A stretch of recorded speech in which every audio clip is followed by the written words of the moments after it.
Faltan 16 días para las elecciones. Entramos a la recta final de las campañas. Desafortunadamente, este proceso sigue marcado por la violencia política y las amenazas a la democracia desde el poder.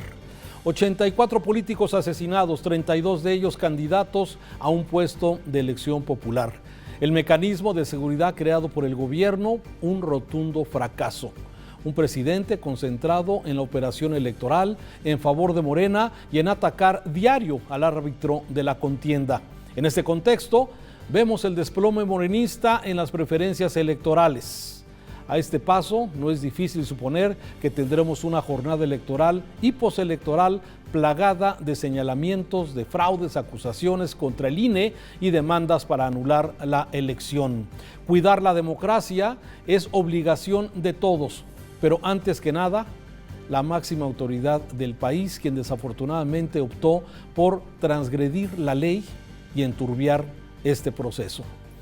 ¿Qué tal? Soy Raúl Frías Lucio y así arrancamos Voto por México.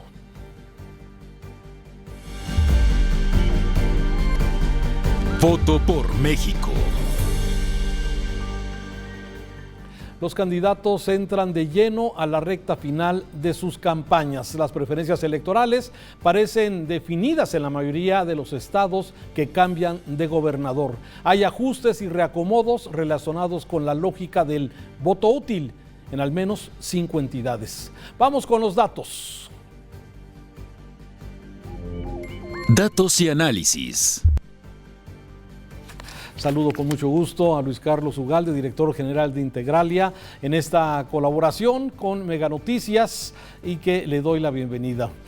Luis Carlos, ¿cómo estás? Qué gusto saludarte. Cuéntanos el impacto que están estimando ustedes que pueden tener las declinaciones en las preferencias. ¿Cómo vamos?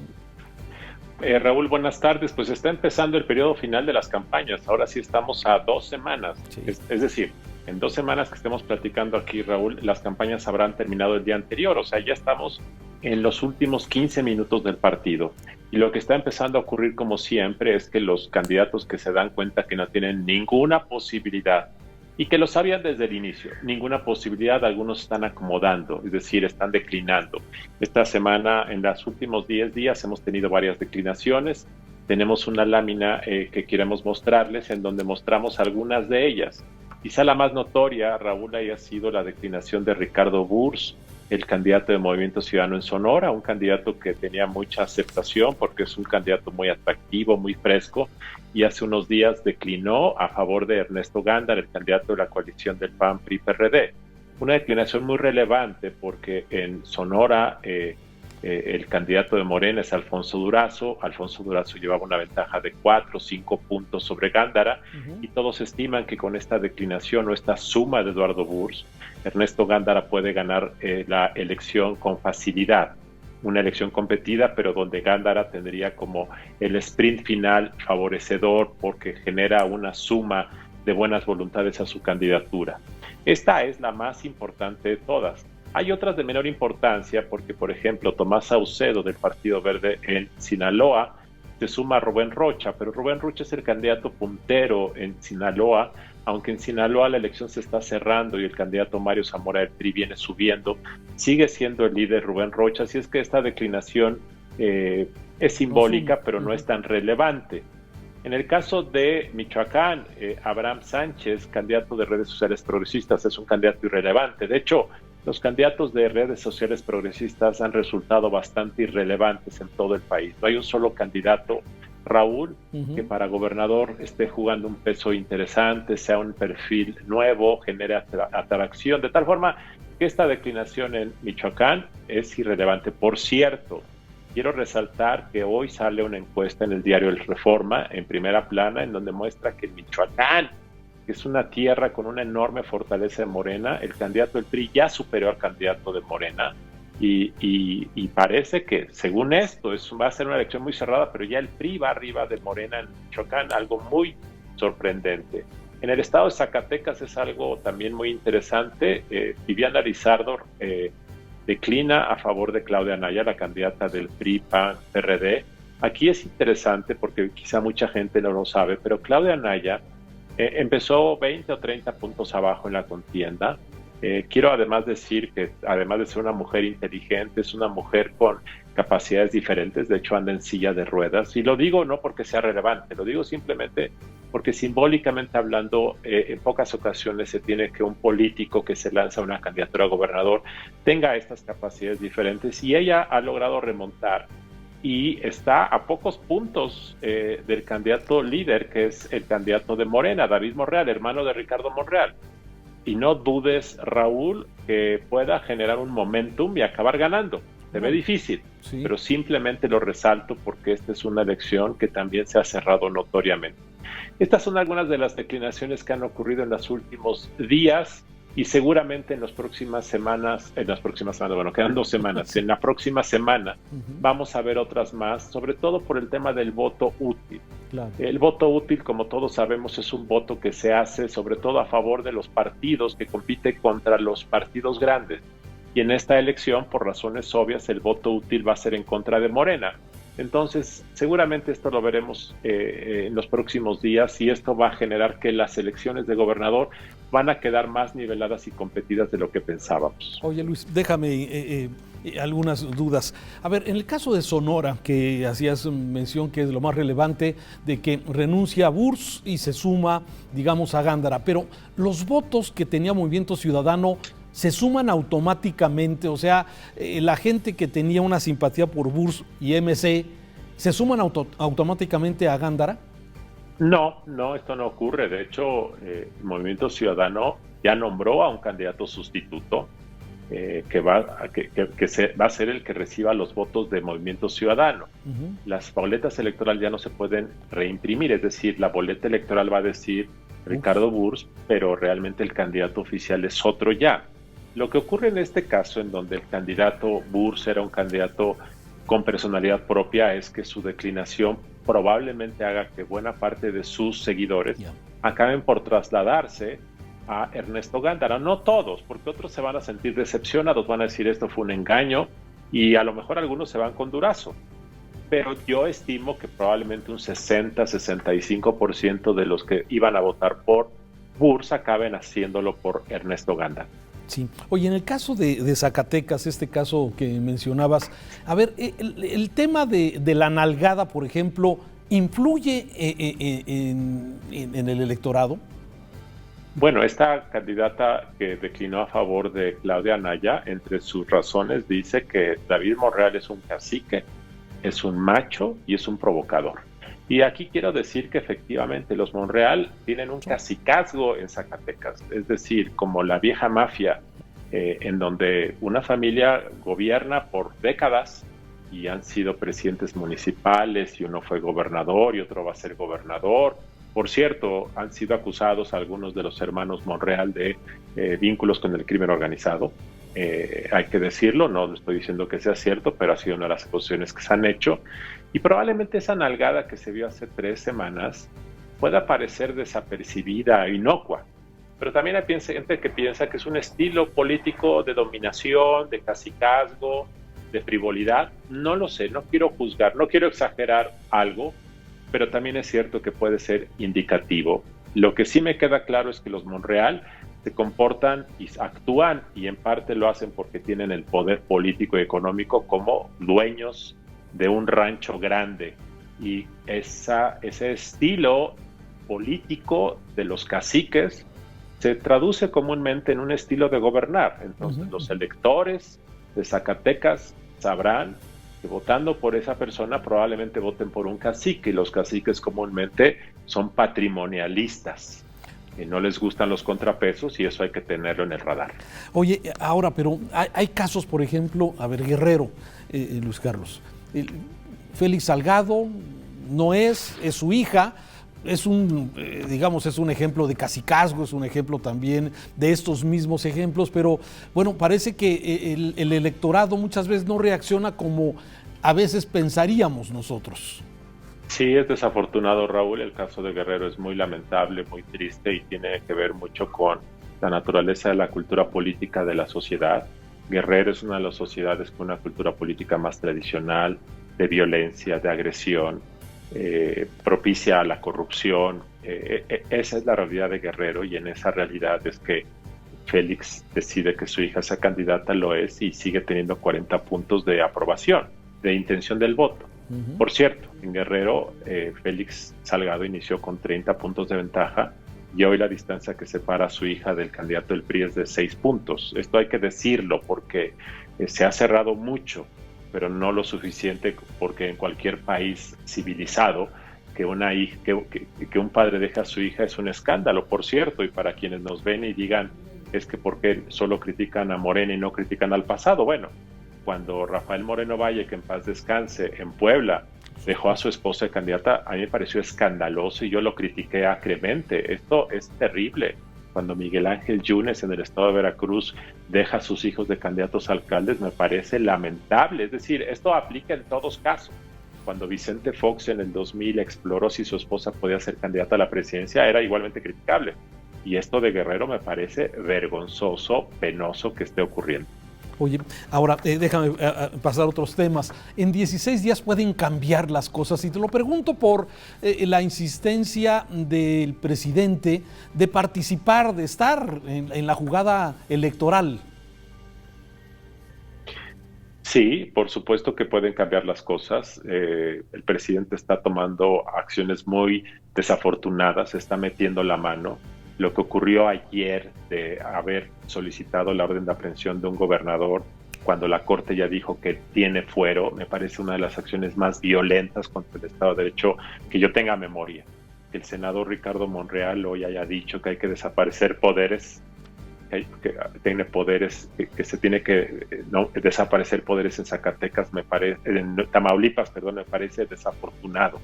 Y sí, las cosas pueden cambiar, aunque yo siento que estas acciones violentas del gobierno van a serle contrarias a lo que buscan. Yo sí siento que lo que vamos a ver es que se va a cerrar más la elección, que algunos candidatos de Morena que iban a ganar van a perder, y yo creo que lo del voto útil se va a activar en las próximas 2 semanas, y comúnmente cuando el voto útil se activa, generalmente es en contra del partido en el poder.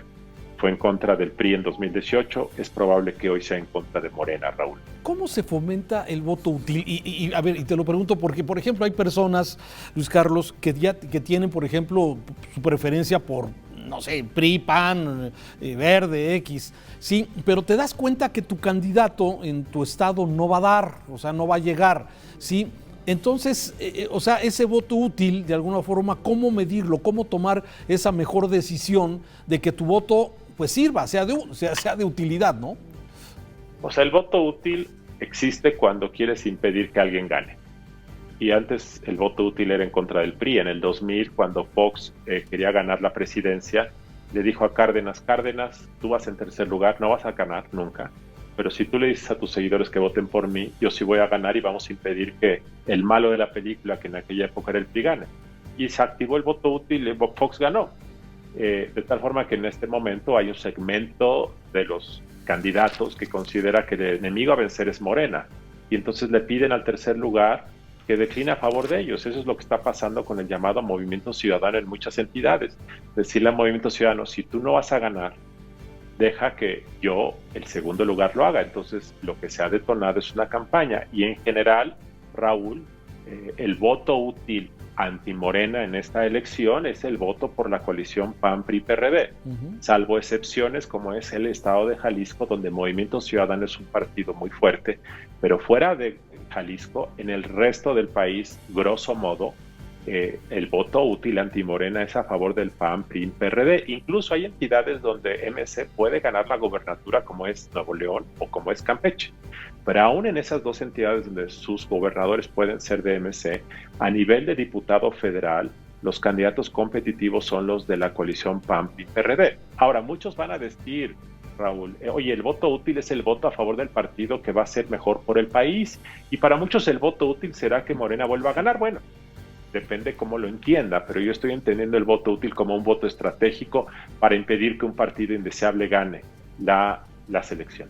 Oye, finalmente, de todos estos partidos, de toda la gran cantidad de partidos que ya mencionabas algunos, redes sociales progresistas, por ejemplo, de acuerdo a tu pronóstico, muchos van a mantener su registro o muchos lo van a perder el registro, porque hay, como tú bien lo decías, unos completamente irrelevantes.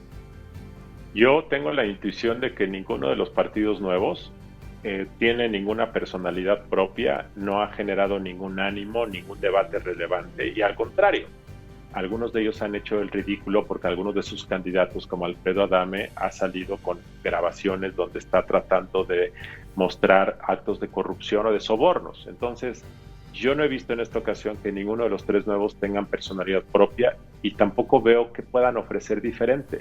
Y además los tres se mostraron proclives a apoyar a la llamada Cuarta Transformación. Entonces, si yo soy seguidor de López Obrador, ¿para qué voy a votar por Fuerza por México si puedo votar por Morena? Entonces, yo tengo la intuición de que ninguno de los tres va a alcanzar el registro o lo van a perder en la primera elección. Incluso pienso que en el caso del Partido Verde, yo tampoco veo que ofrece el Partido Verde. Si yo soy simpatizante de López Obrador, ¿por qué le doy mi voto al Partido Verde? Mejor se lo doy al presidente, sobre todo cuando el Partido Verde hace 3 años era aliado de Enrique Peña Nieto. Entonces es una incongruencia que si tú eres simpatizante de López Obrador, le des el voto al Partido Verde. Yo no veo ninguna razón para que el Partido Verde tenga atractivo, pero digamos, yo siento que 2, 3 o hasta 4 partidos pueden perder el registro en esta elección.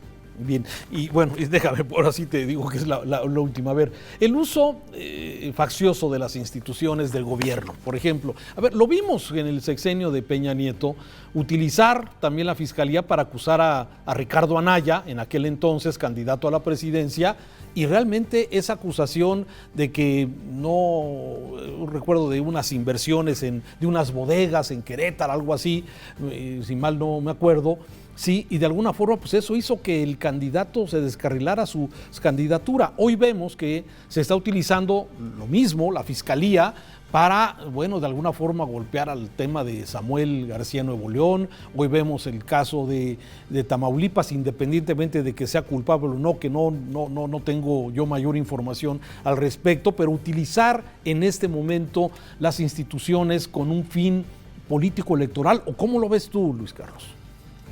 Yo siento, Raúl, que estamos viviendo la elección más contaminada y más sucia en algún sentido por la intervención del gobierno de forma descarada y violentando el Estado de Derecho. Lo que hizo Peña Nieto en 2018 fue una intervención totalmente abusiva que trastocó la elección y trastocó los números. Yo creo que López Obrador iba a ganar de cualquier manera, pero no hubiese ganado por el margen que tuvo y no hubiese habido tal desbalance si esa intervención de Peña Nieto no hubiese ocurrido. Muchos piensan incluso que esa es la razón de un posible pacto entre López Obrador y Peña, que esa es la demostración de que en realidad Peña lo que quería era inflar a López Obrador, y cuando atacó tanto a Ricardo Anaya, en lugar de beneficiar a Mid, que era el candidato del PRI, acabó por beneficiar a López Obrador. Esa es una historia pasada muy criticable, pero lo que está ocurriendo ahora, que estén pidiendo la detención de un gobernador cuando tiene fuero, ya lo dijo la Suprema Corte, me parece terrible. Yo nunca lo había visto. Cuando el presidente todos los días en su mañanera ataca a los partidos de oposición, yo nunca lo había visto. Viola la Constitución todos los días. Y esto ya es ahora. Yo tengo la impresión que esto le va a ser contraproducente al presidente y que probablemente lo que él busca, que es debilitar a los partidos de oposición, quizá ya esté generando una animadversión de segmentos del electorado que digan, este presidente quiere hacerla la mala. En Nuevo León simplemente Samuel García ha crecido como la espuma. Uh-huh. Así es que no creo que esto esté teniendo el efecto que hubiera querido López Obrador. Sí, lo catapultó de alguna forma, ¿no? O sea, de alguna forma meterlo en esto. Que por cierto, hablando de Jalisco, ahora que lo mencionabas, sí, Pablo Lemus, que es el candidato fuerte a la alcaldía de Guadalajara, está quejándose de que hay ya una intimidación directamente del gobierno a través del SAT sobre sus declaraciones del 2012, 2013, y esto, bueno, pues orquestado aparentemente por la delegada de Morena en Jalisco, que es Jacob Polemski, que tú la conoces bien. Es muy desafortunado todo lo que está pasando, Raúl. Él es el uso del aparato del Estado para amedrentar. Y por cierto, tengo que comentar algo más. Además del uso del Estado para amedrentar opositores, estamos ahora viendo el uso del crimen organizado para amedrentar. Y esto es muy preocupante. Todos los asesinatos políticos que hemos visto en esta temporada es amedrentamiento del crimen organizado. Esto es otra cosa, esto es una faceta paralela muy, muy dañina que ya estamos viviendo. Y esto creo que hay que tenerlo en mente. Y otra cosa que hay que tener en mente y que ha pasado desapercibido también, Raúl, es que en algunos casos hay candidatos que efectivamente podrían estar vinculados con el crimen organizado y que pueden ser próximos gobernantes.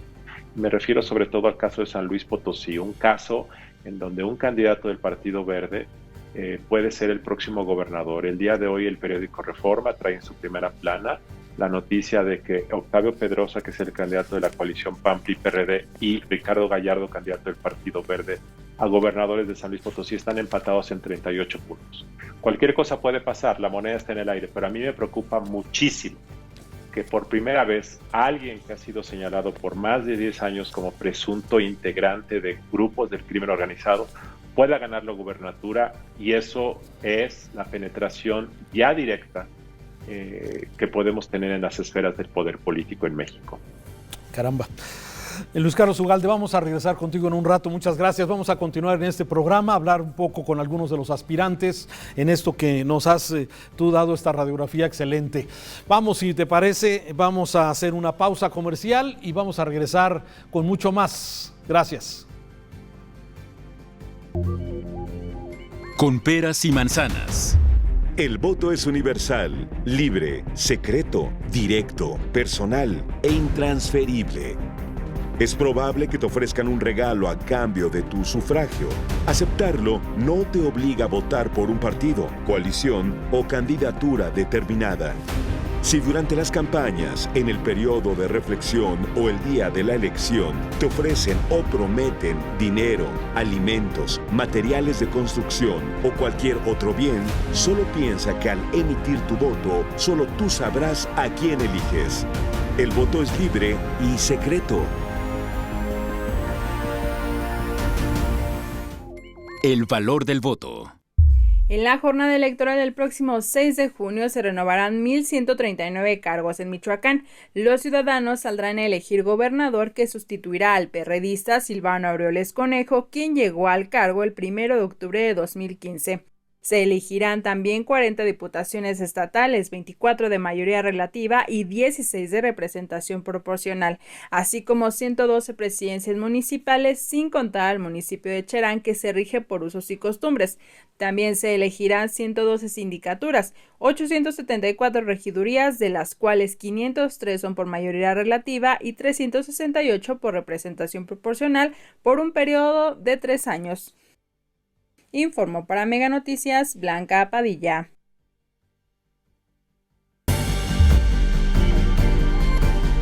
Voto por México. Con base en una nueva encuesta que muestra las preferencias electorales de cara a los comicios del 6 de junio, Morena podría perder la mayoría que mantiene en la Cámara de Diputados ante los legisladores y los partidos que muestran oposición al gobierno federal. El estudio fue realizado por la empresa Massive Caller a nivel nacional y en él se advierte que Morena y sus aliados no conseguirían los escaños necesarios para conservar la mayoría en la Cámara Baja del Congreso. En una buena noticia, nos enteramos que México tendrá este año un número histórico de candidaturas LGBT rumbo a las elecciones del 6 de junio, gracias a una combinación de políticas incluyentes del Instituto Nacional Electoral y un activismo cada vez más visible que ha llegado a permear en los diferentes partidos políticos del país. En total, suman 44 tan solo las candidaturas LGBT que se registraron en tiempo y forma ante el INE para renovar la Cámara de Diputados en los comicios intermedios. Por otra parte, el Tribunal Electoral de Veracruz le retiró la candidatura a la alcaldía de Veracruz al aspirante panista Miguel Ángel Yunes Márquez. Los magistrados del tribunal determinaron por unanimidad que el exalcalde y exdiputado incumplió con los requisitos de residencia efectiva de por lo menos los últimos 3 años viviendo en el territorio que pretende gobernar. De acuerdo con la investigación, tras perder las pasadas elecciones a la gubernatura del estado, Yunes Márquez salió del país y no residió en el puerto. Ahora la coalición del PAN, PRI y PRD deberán buscar a otro aspirante para esta candidatura.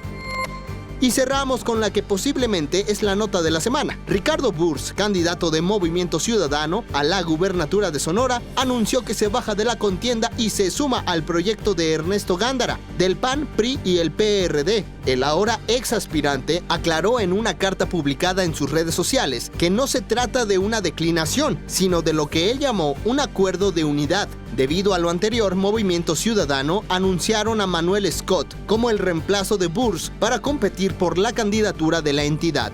Para Mega Noticias, Rodrigo Muñoz.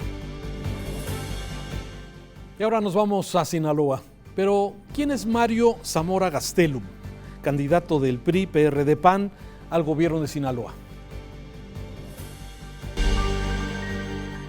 Mario Zamora Gastelum es candidato al gobierno del estado por la Alianza Va por Sinaloa, conformada por los partidos PRI, PAN y PRD. Es senador con licencia, ex director general de la Financiera Nacional de Desarrollo Rural, Forestal y Pesquero. Fungió como jefe de la Unidad de Coordinación de Delegaciones de la Secretaría de Desarrollo Social. En el gobierno de Sinaloa fue director de Estudios Financieros y Deuda Pública en la Secretaría de Administración y Finanzas. Diputado local a la 59 legislatura del Congreso del Estado. En 2015 fue candidato a la presidencia municipal de Ahome por el PRI. Una de sus principales propuestas de campaña es la creación de una financiera estatal que otorgue créditos baratos a mujeres jefas de familia, emprendedores y a los sectores productivos. Y ya está aquí en Voto por México y doy la bienvenida a Mario Zamora, candidato de la Alianza Va por Sinaloa, que integra PRI, PAN y PRD. Y desde luego lo saludo. ¿Qué tal, senador? ¿Cómo estás? Te saludo, Mario. Gusto de saludarte. ¿Qué tal, Raúl? Me da mucho gusto poderlo saludar acá desde Culiacán, Sinaloa. Muy contento y muy agradecido con esta oportunidad de estar con ustedes. A sus órdenes. Gracias. A ver, estamos a 16 días de la jornada electoral y esto se ha movido bien. ¿Cuál es un primer balance que nos comentas de tu campaña a 2 semanas de la elección? Creo que estoy muy contento, muy entusiasmado. Ha sido una campaña muy alegre, de contacto directo con la gente. Anoche le decía a mis compañeros candidatos en Culiacán, ojalá que se extendiera la campaña unos 2 o 3 meses más. En verdad lo estoy disfrutando mucho y sabemos que el 6 de junio vamos a ganar y vamos a ganar muy bien. Ahora, el tiempo parece que te ha favorecido, Mario. Estaba revisando algunas encuestas de Sinaloa, que, bueno, tomando sus reservas, lógicamente, con cada una de ellas, pero estaba viendo la de Arias Consultores hoy, te está poniendo realmente en un empate técnico, incluso poquito por arriba del candidato de Morena. Te estoy viendo otra, por ejemplo, esta de México Elige, te está poniendo pues con 42.1 contra 44 de Rubén Rocha. En fin, o sea, ¿cómo lees todas estas encuestas de alguna forma y qué es lo importante hoy para los sinaloenses?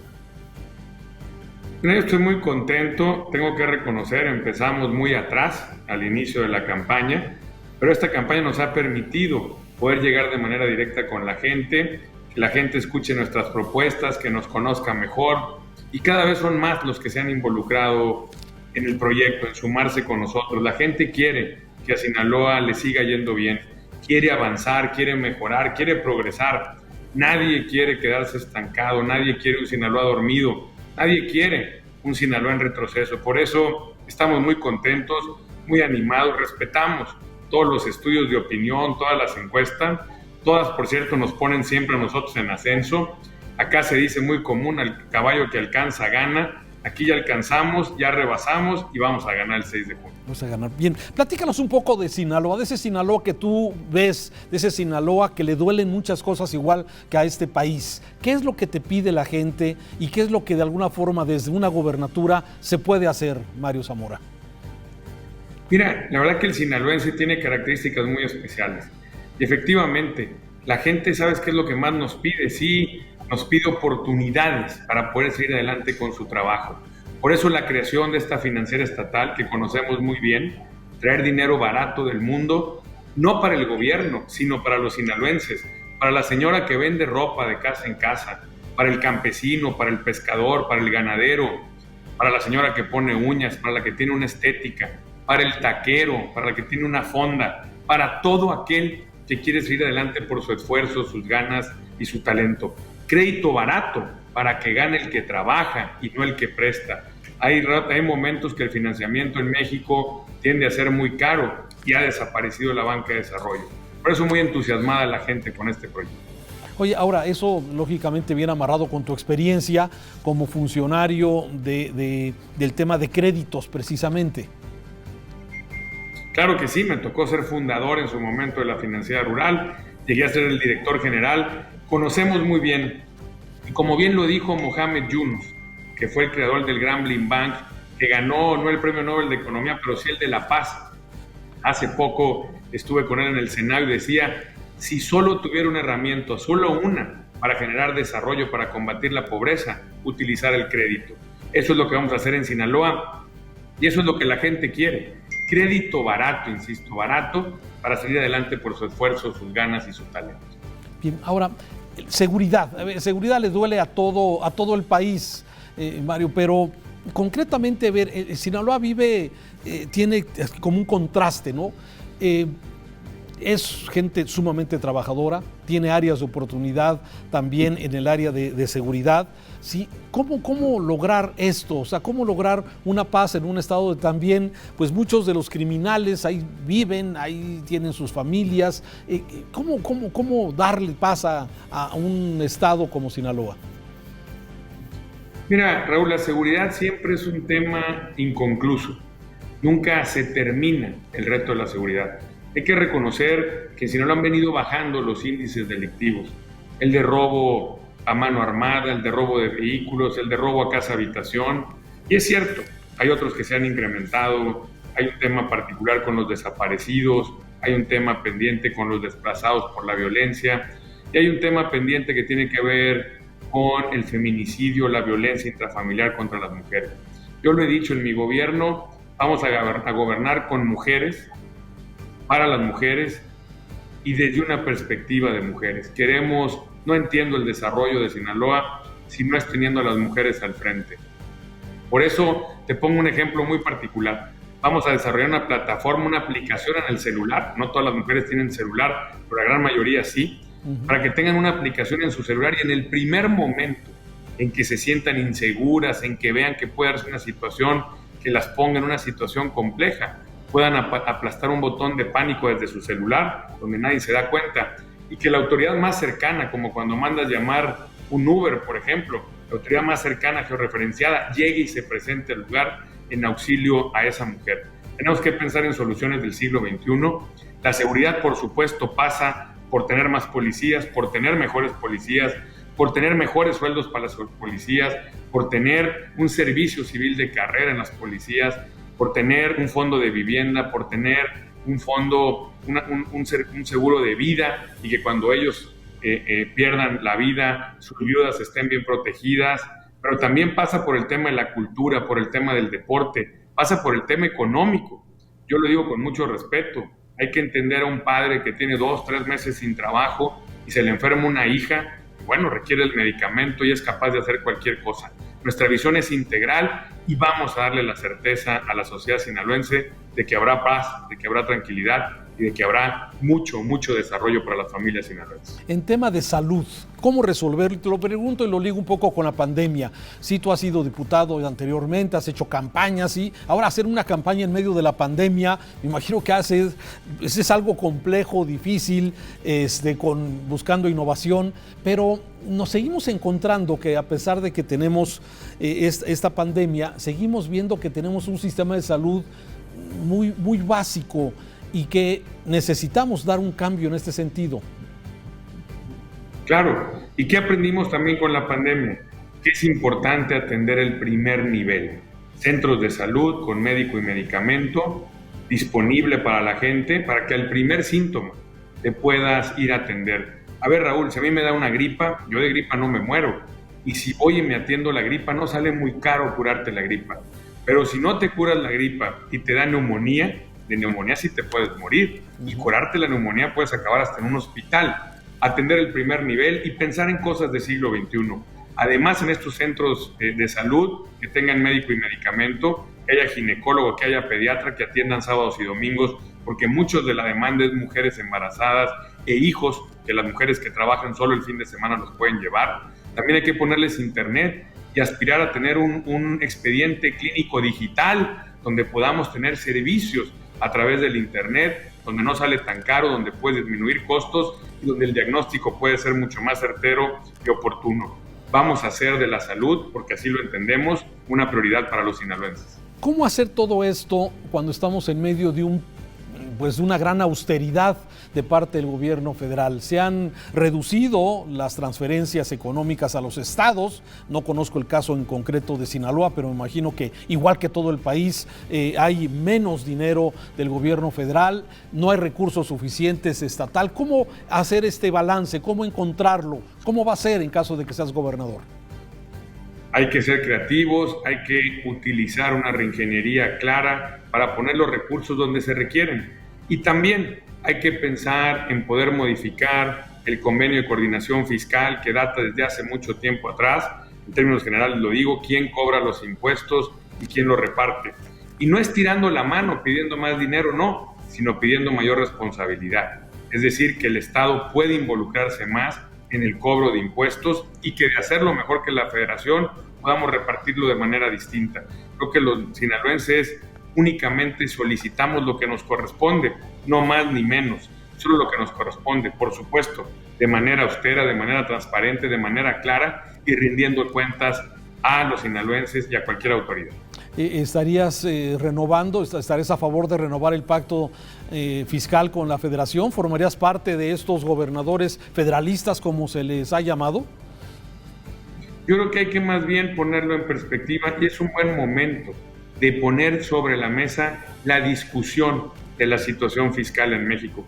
El propio secretario de Hacienda lo ha dicho, que pasando la elección están pensando en una reforma fiscal y dentro de esa reforma es fundamental qué papel debemos jugar los estados y los municipios. Insisto, tiene que haber una mejor rendición de cuenta, pero también tiene que haber una mayor responsabilidad de los estados a hacer su tarea, a cobrar mejor los impuestos y a lo mejor algunos impuestos que hoy cobra la Federación los debe de cobrar el Estado con una distribución distinta, donde al final buscamos lo mismo, darle resultados, mejores resultados a la gente.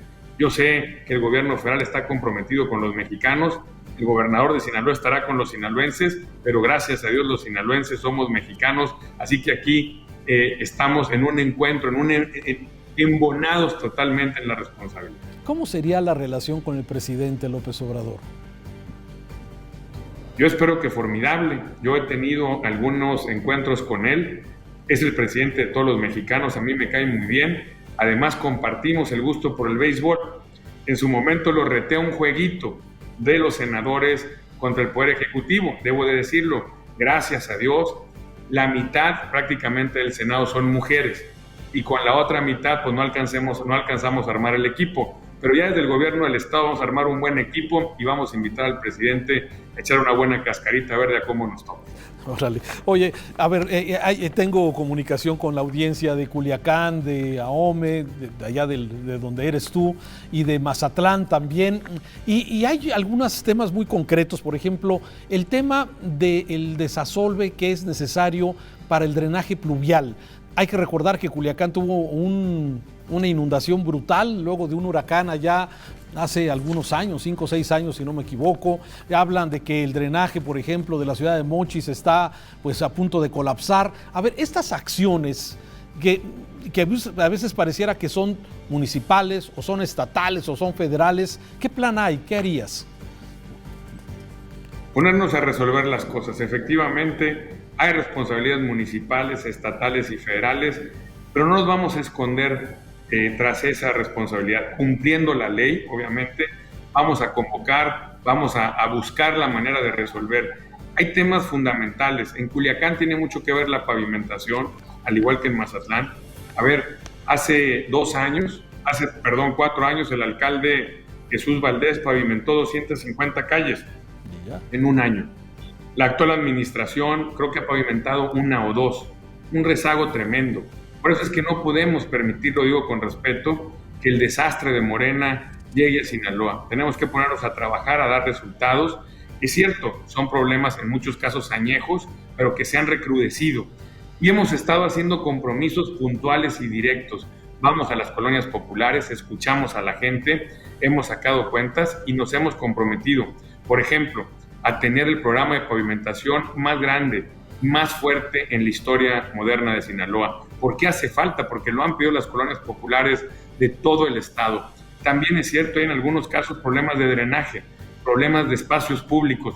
Por eso vamos a buscar esta modificación de quién cobra qué impuestos y cómo se reparten para poder hacer llegar con estos impuestos la respuesta a los ciudadanos sinaloenses como bien se lo merecen. Sí, y vaya que hace falta. Oye, a ver, yo encuentro siempre en Sinaloa, yo voy seguido allá a Culiacán y te encuentras, bueno, las calles, como tú bien lo dices, sí son un tema y parece que lo tienes bien ubicado. Ese Sinaloa productivo, la parte norte donde ves la riqueza de la agroproducción en México, por un lado, sí, y luego también tienes las zonas muy pobres de Sinaloa en términos generales, ¿sí? Y tienes estos grandes contrastes. Tienes, por ejemplo, también en el tema de pesca, ves a los grandes productores, pero también ves algunos bien amolados. Por ejemplo, no sé cómo les va a ir con el tema de la veda que hoy tiene los Estados Unidos sobre los camaroneros de Sinaloa, que es importante. Claro, es muy importante y es una muestra más de lo que hace la ineptitud. Con la pesca en 3 años, donde estaba incluso un paisano nuestro, suplente, hoy senador, suplente del candidato y del equipo cercano de Rubén, pues un desastre. Perdimos un estatus por falta de capacidad y por falta de atención. Eso es lo que no podemos permitir que nos llegue aquí a Sinaloa. Por eso la gente está entusiasmada. Vamos a generar oportunidades, vamos a generar desarrollo. Mira, Raúl, el sinaloense, ¿sabes qué te dice? A mí no me des, nomás ponme donde tenga una oportunidad. Al sinaloense nos gusta rifárnoslas, salir adelante por nosotros mismos. Y ahí sí creo que le compete al gobierno generar las condiciones para salir adelante. Hace unos días estuve en Tamiapa, un pueblo de la Sierra de Badiraguato. Mucha gente, ganaderos, mujeres, y me decían, Mario, confiamos en ti, sabemos que contigo hay la energía, las fuerzas, las ganas. Nunca un candidato a gobernador había estado aquí en este pueblo. Y hoy te pongo un ejemplo. A mí me tocó legislar como senador para liberar el consumo de la marihuana. Y la gente siempre piensa en la parte lúdica. No quiero sonar muy técnico, pero la marihuana, que es una planta milenaria, tiene 2 ingredientes activos, el THC, que es la parte psicotrópica, y el CBD, en la parte médica es una gran oportunidad. 1 litro de CBD concentrado en Estados Unidos te lo llegan a vender hasta en $30,000. Así como nosotros exportamos con mucho orgullo camarones, mangos, tomate, chiles, podemos ser el gran exportador de CBD para el mundo, sobre todo para Estados Unidos, ahora que Biden pueda liberar el consumo a nivel federal y se puede exportar, y eso nos va a permitir llevar desarrollo a muchas zonas del estado de Sinaloa, que ningún gobierno ha sido capaz de hacerlo, pero que además nos va a permitir poder generar ese desarrollo, esas oportunidades para mucha gente que las está esperando, no solo en la producción de CBD, sino que al quitarle esta parte ilegal, poder abrir estas zonas, por ejemplo, producir aguacates, turismo, porque hay lugares bellísimos allá arriba como en Surutato, que nos va a permitir poder impulsar de manera más equitativa y más justo el desarrollo de los sinaloenses. Bien, déjame pasar para terminar, si me permites, candidato, una sección que llamamos Vote Pronto, ¿sí? Que es precisamente preguntas rápidas con respuestas rápidas, si me lo permites. Claro que sí. De Vote Pronto. Bien, a ver, ¿hay mano negra en favor de tu contrincante de Morena? No. Aquí quien va a decidir son los sinaloenses, por eso vamos a ganar. ¿Confías en el árbitro electoral? Sí, por supuesto. Todo nuestro respaldo al Instituto Estatal Electoral. ¿Cómo defines a tu contrincante Rubén Rocha? Como un amigo. ¿Y son amigos? Sí, fíjate que sí, él es amigo de mi padre y en el Senado convivimos, nos conocemos bien. Es cierto, él me ha dicho, Mario, yo ya estoy un poco más cansado, no tengo el mismo aguante que tú, pero es un buen amigo. ¿Cómo te defines tú, Mario Zamora? Como la mejor opción para poder encabezar los esfuerzos como empleado de los sinaloenses en el gobierno del estado para que la gente viva mejor, viva más feliz. ¿Te ves alzando los brazos de triunfo el próximo 6 de junio? ¿En dónde? Me veo tomando protesta el 1 de noviembre en el Congreso del Estado de Sinaloa como su próximo gobernador. ¿Cómo calificas la gestión del presidente López Obrador? Pues ahí está en todas las encuestas. Es un hombre querido por los mexicanos, le reconozco eso. ¿Y del gobernador de Sinaloa? También, no quiero decirlo yo, van a decir es tu amigo y eres del mismo partido, pero ahí están todas las encuestas públicas y publicadas. En todas encabeza, no está en el primer lugar, en el segundo, en el tercero de los gobernadores mejor evaluados, y la gente en la calle de Sinaloa te lo dice. Muy bien. Mario Zamora, muchas gracias por platicar con Mega Noticias aquí en Voto por México. No, hombre, al contrario, muchas gracias, Raúl. Saludo a todos. Espero verte pronto por acá en Sinaloa. Con todo gusto, allá en Los Arcos. Gracias. Un saludo. Gracias. Ahí tiene usted, Mario Zamora, sí, candidato al gobierno del estado de Sinaloa y que, bueno, ha ido remontando. Todas las encuestas le dan un crecimiento y, bueno, son de los estados que precisamente parecían muy firmes y las cosas van cambiando. Hacemos una pausa y regresamos con el cartón de hoy, desde luego aquí en Voto por México. Para su decisión.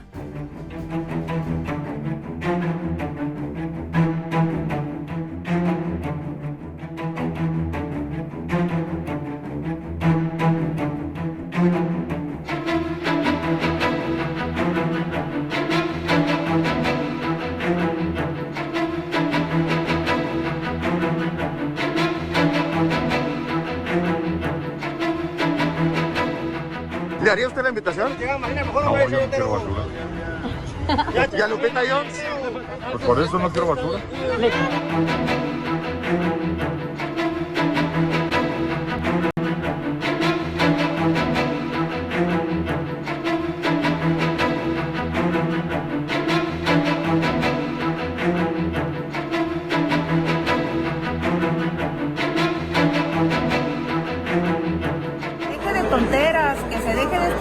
Comprar percepciones, que deje de estar sumando basura, que deje de estar sumando cosas que no construyen para Baja California.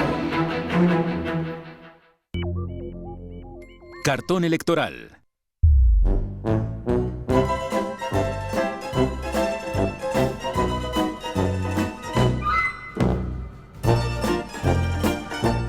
Cartones, qué maravilla poder traducir, mostrar una realidad a través de estas ilustraciones. Doy la bienvenida y saludo con mucho gusto a Kemsh, caricaturista del periódico El Universal.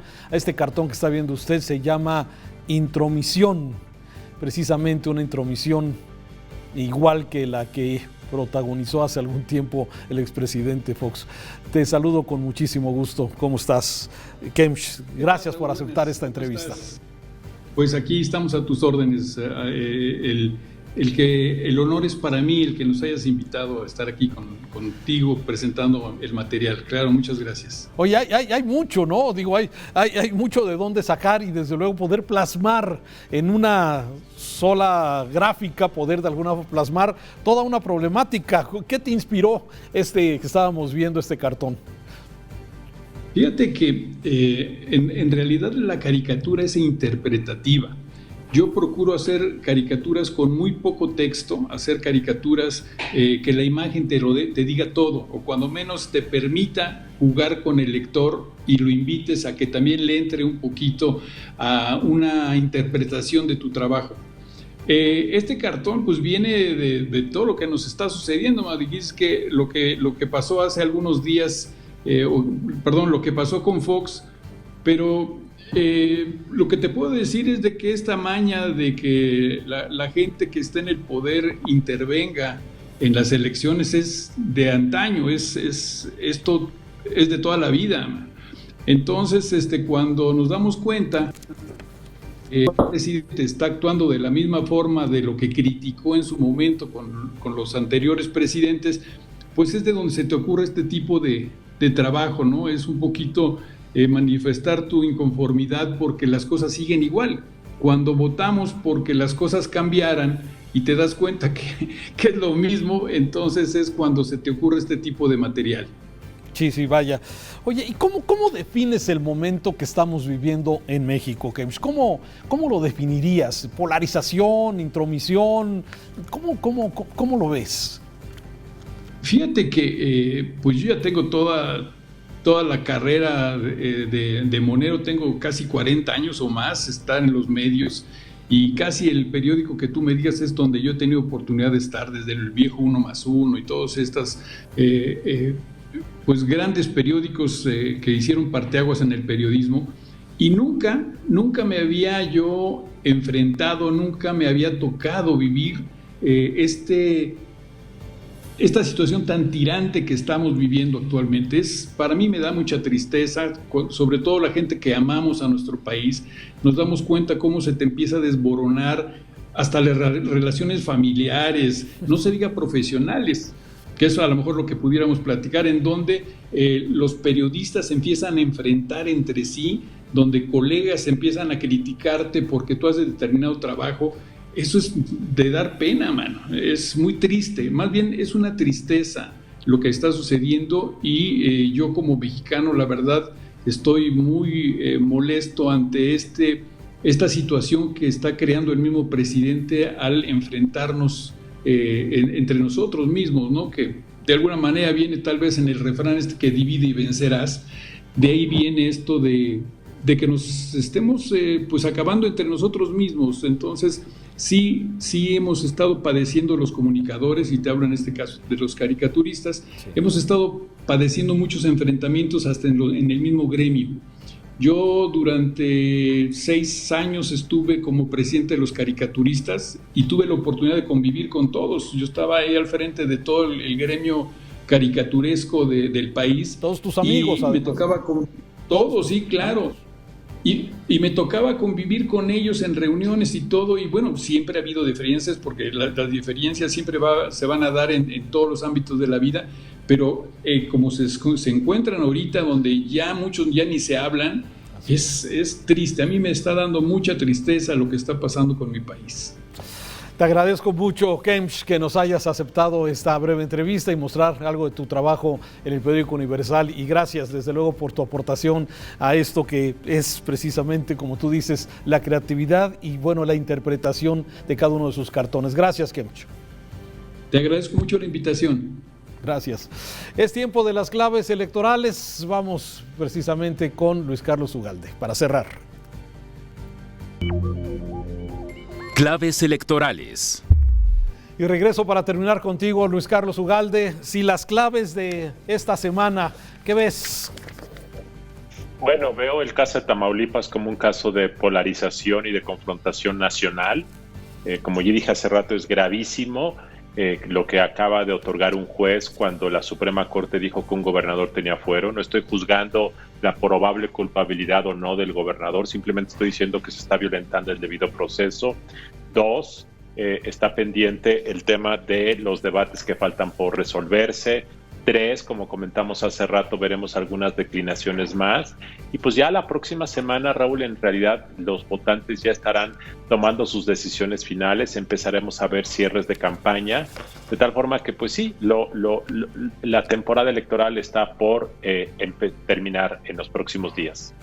Sí, ahora, ¿cómo tú que tienes tanta experiencia en este tema de carácter electoral, si las intromisiones permanentes del presidente, las impugnaciones, si todo este proceso que muchas veces pareciera que todos los partidos participan en esto de estar impugnando, estar reclamando para ir generando un antecedente, pareciera, de temas que se puedan resolver posterior a la elección en temas legales, judiciales? Así es, lo que estamos viendo es la antesala de un proceso postelectoral muy largo, es decir, esto no ha acabado ni acaba el 6 de junio desafortunadamente. Vamos a ver 2 o 3 meses de conflictos, de movilizaciones, desconocimientos, litigios, fallos del Tribunal Electoral.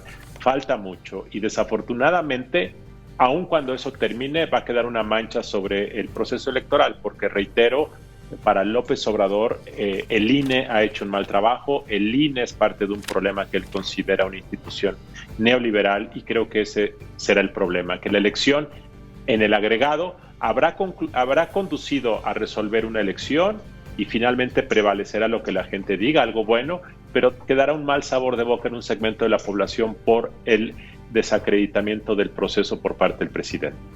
Bien, ahora, digamos, las llamadas de atención al presidente sobre su injerencia, ¿dónde se van a resolver y cuándo? Ya no se van a resolver. En los hechos, el presidente se salió con la suya, parcialmente, porque reitero, todo lo que dice yo creo que ya tiene oídos sordos en mucha gente, pero creo que fue incorrecto que el presidente lo hiciera, sobre todo cuando durante tanto tiempo criticó a otros presidentes, sobre todo a Vicente Fox, y acabó haciendo lo mismo y más. Como te acaba de decir tu entrevistado, es una lástima que este presidente haya resultado igual que otros, y en muchos casos peor. Esa es la crítica, la incongruencia de un presidente cuando fue candidato, criticó a los presidentes en turno y ahora como presidente se comporta de la misma manera, pero mucho peor. Bien, la próxima semana estaremos en contacto contigo, Luis Carlos Ugalde, gracias. Gracias, Raúl. Buenas noches. Bueno, buenas noches, gracias. Y hasta aquí Voto por México. Agradezco el habernos acompañado en este espacio construido por Mega Noticias en colaboración con Integralia Consultores. El propósito es proporcionarle elementos necesarios para ayudarnos a todos a tomar la mejor decisión el próximo 6 de junio.